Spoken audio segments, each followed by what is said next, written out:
Para finalizar nuestro ciclo de presentaciones de funciones, vamos a hablar ahora de la función exponencial. Como les dije inicialmente, la función exponencial, a diferencia de la afín y la cuadrática, la variable no forma parte de la base de la ecuación, sino que ahora es esa variable ubicada en la parte superior, en el exponente. Pero para hacerlo un poquito más interesante el trabajo, vamos a colocarle acá un valor menos 1. ¿Ok? Cuando colocamos este valor menos 1, ¿verdad? Decimos que el valor de la x lo vamos a sustituir de igual forma por los mismos valores que teníamos trabajando, que son menos 3, menos 2, menos 1, 0, 1, 2 y 3, pero le debemos sumar 1 a ese resultado. ¿Ok? Cuando sustituimos nos va a dar, para el primer caso, f de menos 3 va a ser 2 elevado a la menos 3 más 1. Esto me va a dar 2 a la 3 menos 1, 2. Acá nos encontramos con una particularidad de los números en forma de potencia. Nos dicen por regla de la potenciación que toda potencia elevado a un exponente negativo es igual al inverso de la base. Detalle importante. Cuando hablamos de inverso, estamos refiriéndonos de que lo que vamos a invertir es el valor de la base, que debe ser una fracción. Y para ello se los voy a explicar de forma sencilla a través de este libro que tengo acá. Fíjense, cuando nosotros hablamos de inverso y de opuesto, estamos hablando de valores totalmente diferentes. Tienden a confundirse por la similitud en cuanto al análisis, pero es totalmente diferente. Si esta es la cara adversa de este libro, esta es la portada, la cara opuesta es esta cara que tenemos acá, ¿cierto? El dorso, ¿sí? Si esta es la principal, esta es su cara opuesta. Ahora, si yo estoy hablando del inverso, si esta es mi cara adversa, el inverso es este movimiento que tengo acá. Fíjese que yo no giré hacia la parte posterior, sino simplemente giré en sentido inverso. ¿Sí? Lo que estaba arriba pasó a la parte de abajo y lo que estaba en la parte de abajo pasó a la parte de arriba. Por eso les decía que entonces vamos a tratar a esta base como si fuese una fracción. Si es una fracción, entonces, como es un número entero y le colocamos un 1 en el denominador, me va a pasar ahora a ser el 1 en el numerador y el 2 en el denominador. De esta manera yo cambio la polaridad del exponente y ahora lo tengo de esta forma. Ahora sí lo puedo resolver aplicando potenciación, porque yo sé que un número o una fracción elevado a un exponente significa que el numerador va a estar elevado al exponente y el denominador también va a estar elevado al exponente. 1 al cuadrado es 1 y 2 al cuadrado es 4. Si hacemos la división, esto me va a dar 0,25. Pasando al segundo término del menos 2, me va a dar 2 a la menos 2 más 1. Y esto me va a dar 2 a la menos 1. Aplicando el mismo criterio del inverso, me va a dar 1 sobre 2 elevado a la 1, que es igual a 1 medio.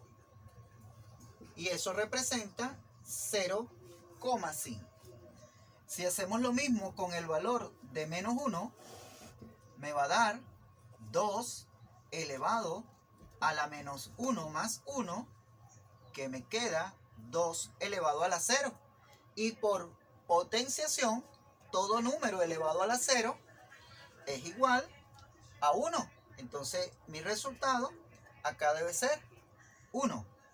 Para el caso del 0, 2 elevado a la 0 más 1 me va a dar 2 a la 1. Y por potenciación, todo número elevado a la 1 es igual a la misma base. 1 en f de x va a ser 2 a la 1 más 1. Esto me va a dar 2 a la 2, que sabemos que nos da 4. En f de 2 nos da 2 a la 2 más 1, que es 2 a la 3. Y 2 a la 3 sabemos que es una multiplicación sucesiva que nos da 8. Y 2 a la 3, 2 a la 3 más 1, que es 2 a la 4, me va a dar 16. De igual forma, acá la tengo el cuadro con los resultados de resumen y vamos a ver cómo nos queda esta representación gráfica. En el caso del valor menos 3, se va a unir con el valor 0,5, 0,25. Si entre 0 y 1 la mitad es 0,5, la mitad sería 0,25. En el caso del 2 va a ser 0,5. En el caso del 1 va a ser 1. En el caso del 0 va a ser 2. En el caso del 1 va a ser 4. En el caso del 2, 8. Y en el caso del 3, 16. ¿Qué podemos observar nosotros en esta curva? Fíjense, esto comienza desde un valor muy pequeño, que todavía no es un valor negativo.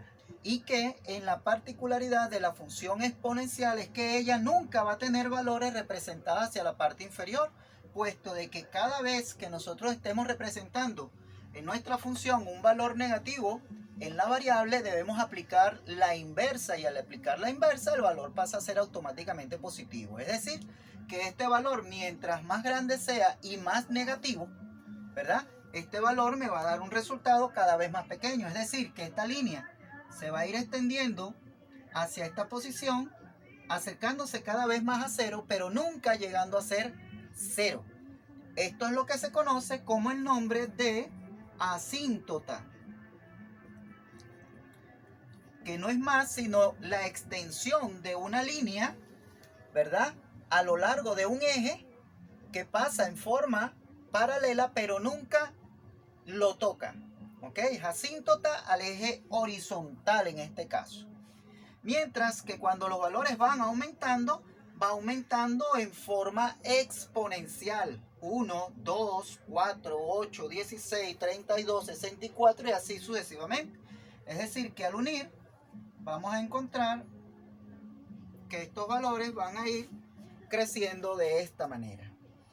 Fíjense, la particularidad inicial es que si yo tengo acá este valor sin el 1, esta curva debe pasar automáticamente por el valor 2 elevado a la 0, que es 1.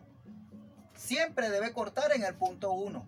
Cada vez que yo le agregue a esta fórmula un término adicional, ese término adicional hace que el valor de corte en el eje vertical, en este caso en el eje Y, se asemeje o se acerque más a ese valor que tenemos en ese caso. Cuando yo tengo aquí el valor 1 más 1, debe cortar en el valor 2. ¿Ok? Esta curva va a ser creciente cuando la base de esta expresión en su forma exponencial sea entera. Y va a ser decreciente, es decir, va a tener esta vertiente cuando la base de esa expresión sea algo similar a esto. Una fracción. Entonces, si es entera, va a ser creciente. Si es fracción, va a ser decreciente. Con esto damos por terminado las representaciones de funciones afín, cuadrática y exponencial. Pero por supuesto, no se pueden ir nuevamente el día de hoy sin tener algo que hacer en su casa. Ya les coloco su respectiva tarea. Para finalizar, aquí les dejo entonces 6 ejercicios para que representen cada una de esas funciones. Las dos primeras representan la función afín, una con la pendiente positiva y una con la pendiente negativa. Las dos siguientes son parábolas, son funciones cuadráticas, una con la pendiente negativa, una con la pendiente positiva. Y las dos últimas son funciones exponenciales, uno con la base entera y uno con la base fraccionaria. Acuérdense que estas actividades son las que complementan la evaluación de la actividad número 1 y quedaron pendientes como ejercicios que íbamos a sumarle a esa nota de la primera evaluación. Ya les digo la fecha en que deben publicarla. Feliz tarde.